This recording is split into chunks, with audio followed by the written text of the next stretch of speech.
dia, meus queridos. Nós estamos mais uma vez aqui com a nossa escola bíblica dominical e a nossa lição de hoje é a 11ª, cujo título é A Prática do Amor. E os textos que baseiam o nosso estudo estão em Filipenses, no seu capítulo 1, no seu versículo de 9 a 11, e no seu capítulo 2, versículo 1 e 2, e em Romanos 13, versículo 8. Eu já passei para vocês, para o nosso grupo, os textos bíblicos, para facilitar. E nós vamos primeiramente, como sempre, orar.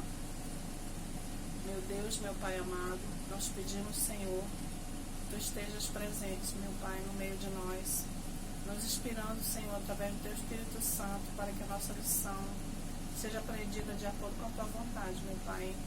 Que ela fique em nós, que ela faça morada em nós e que nós possamos repartir. Assim nós pedimos pelo santo e poderoso nome de Jesus. Amém. Bom, então eu vou ler agora o nosso texto introdutório. E o nosso estudo ele tem 3 subtítulos, tá? Infelizmente, o amor tem sido algo restrito a palavras e emoções. Muitos crentes dizem amar e alguns cristãos têm confundido o amor ao próximo com o amor romântico. A exigência divina para nós é que amemos os outros assim como nos importamos conosco. É o amor prático vivido nos relacionamentos. Mas como praticar o mandamento do amor? Uma pergunta. Ele termina com uma pergunta. E o nosso primeiro texto tem como subtítulo: A exigência divina para nós é que amemos uns aos outros assim como nos importamos conosco, Ou seja, amemos aos outros assim como nós nos importamos conosco mesmos, Então, cooperando em vez de competir. A carta aos Filipenses começa com Paulo descrevendo a alegria que sente ao lembrar-se daquela igreja, expressando o afeto que nutre por aqueles irmãos tão especiais em sua vida. Então ele começa a sua escrita, a sua epístola, a sua carta, saudando aos seus irmãos em Filipenses, aos Filipos. Depois de saudá-los, de falar que ora por eles e de contar como ora, o apóstolo cita o motivo da sua oração: que o amor deles aumente, que não lhes falte discernimento e que sejam cada vez mais frutíferos. Afinal, o amor prático nos aproxima da maturidade, porque nos ajuda a vencer o nosso egoísmo à medida que nosso conhecimento de Deus vai aumentando e a nossa percepção espiritual vai ficando cada vez mais desenvolvida. Então, conforme nós vamos praticando a leitura da palavra do Senhor, e isso Paulo expressa muito bem aqui, nós vamos entendendo que a prática do amor, que muitas pessoas só entendem como o amor carnal, o amor romântico, mas na verdade a prática do amor é essa prática de amar ao próximo, de se portar com o outro, de orar pelo outro, de se preocupar com o bem-estar do outro, estar sempre procurando saber das necessidades do outro, respeitar o modo como o outro vive, sente, pensa, o posicionamento dele em relação à vida, em relação ao mundo, E o que nós devemos fazer como cristãos é sempre estar em oração pela nossa família, pelos nossos amigos e pelos nossos irmãos da nossa igreja e, acima de tudo, tentando passar para aqueles que ainda não conhecem a palavra do Senhor, Porque uma das grandes máximas dos ensinamentos bíblicos é de que Deus é amor, Deus é a personificação do amor perfeito, do amor que se doa, do amor ágape, do amor que se preocupa com o outro e se coloca no lugar do outro, Segundo subtítulo é Convivendo em vez de controlar.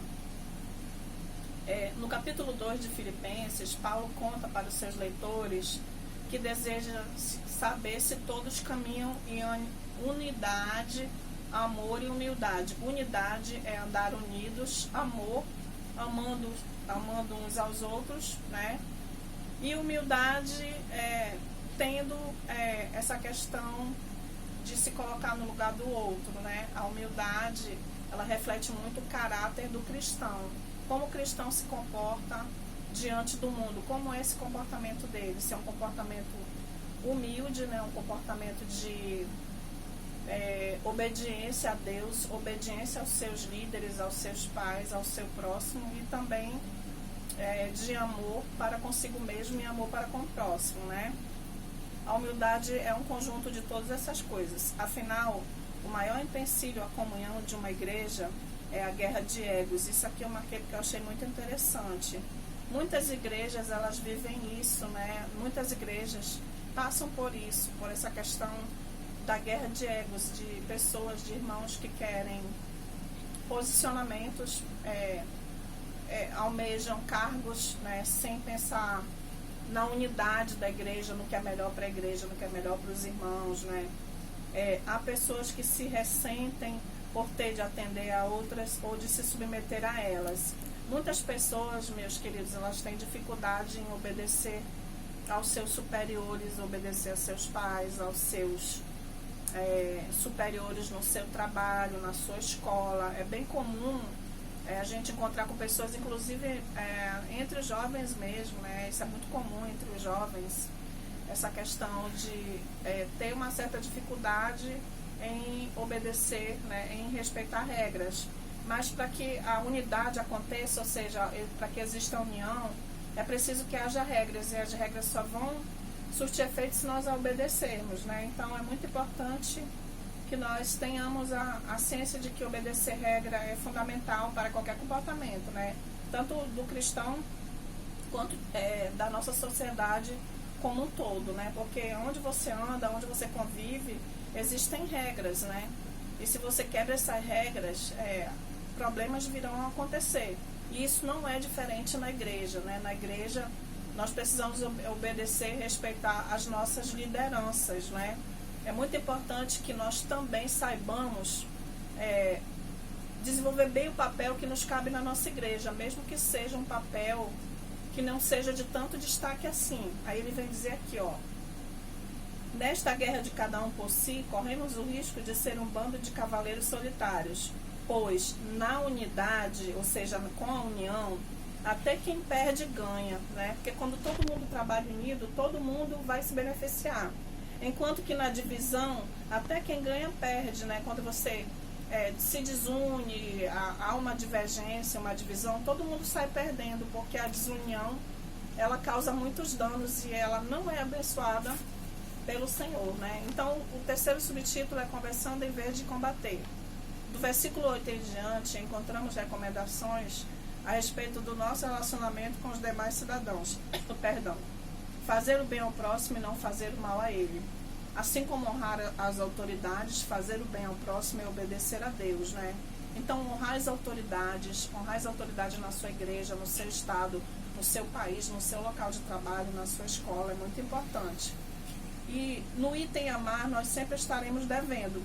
Deus exige o cumprimento dos nossos deveres com o nosso próximo, como a expressão do nosso amor a Ele e aos nossos semelhantes. Então, nós precisamos ter esse compromisso de união com o próximo, né? E amor é isso. E o maior exemplo que Deus deu de amor, nós já sabemos, né? Nós já estamos muito familiarizados, nós cristãos, que foi entregar o seu Filho por amor a nós, né? Jesus, ele sofreu e foi sacrificado numa cruz por amor da raça humana, né? Nós que não somos merecedores, nós somos pecadores, nós somos cheios de defeitos, né? Mas mesmo assim, Deus, que é o nosso Pai, nos amou tanto que Ele entregou o seu único Filho para que nós possamos ter a dádiva da salvação. Então nós não podemos jogar isso fora, porque foi um sacrifício muito grande que o Senhor fez por nós. Então nós devemos honrar esse sacrifício, né? Conclusão: que tal conviver sem controlar? Vamos cooperar em vez de competir. Melhor do que combater é conversar. Ataquemos os problemas e aceitemos a pessoa. Vamos calçar o sapato do outro, em vez de reclamar do lugar onde estamos. Cuidemos mais de nós mesmos e sejamos pessoas melhores. Pois, independentemente do lugar para onde formos, em nossa bagagem levaremos somente o que somos. Ou seja, quando nós partirmos dessa vida para a glória do Senhor, nós não vamos levar nenhum grão de areia. Então, o que nós podemos e devemos levar é o bom comportamento cristão que nós tivemos aqui. É o bom exemplo de cristão que nós demos aqui nesse mundo, né? Para refletir como fazer para criticar menos as imperfeições dos outros e corrigir mais as nossas. Porque muitas vezes quando nós apontamos o dedo para o outro, nós esquecemos de fazermos o meia-culpa, né? De julgarmos como nós estamos nos comportando diante do outro e para com Deus também, para conosco mesmo, né? Então, geralmente as pessoas que julgam muito, né? Que julgam muito o próximo, elas esquecem de se refletir, de se analisar, não é? E elas incorrem no risco de estar cometendo muito mais erros do que aqueles que ela ali naquele momento está reprovando no outro, né? Então, nós precisamos primeiramente olharmos para dentro de nós e corrigirmos o nosso erro. E o que nós podemos fazer pelo irmão, se você acha que ele precisa de correção, é orar por ele e aconselhá-lo com amor dentro da palavra do Senhor, né? Isso é muito importante, tá? O que falta para que atendamos mais aos nossos líderes, pais e irmãos, né? O que falta para que nós possamos estar ali em obediência aos nossos líderes, pais e irmãos, né? Para guardar no coração. Não façam por ambição egoísta ou por vaidade, mas humildemente considerem os outros superiores a si mesmos. Filipenses 2:3. Então, isso é muito importante. Nós precisamos todo dia matar a nossa vaidade para que nós possamos ter uma convivência harmônica com o outro. E isso, Paulo e todos os ensinamentos bíblicos, principalmente a vida que Jesus levou no pouco tempo que ele passou aqui nesse mundo, é um grande exemplo de amor ao próximo. Então, nós precisamos seguir esse exemplo, tá bom, meus queridos?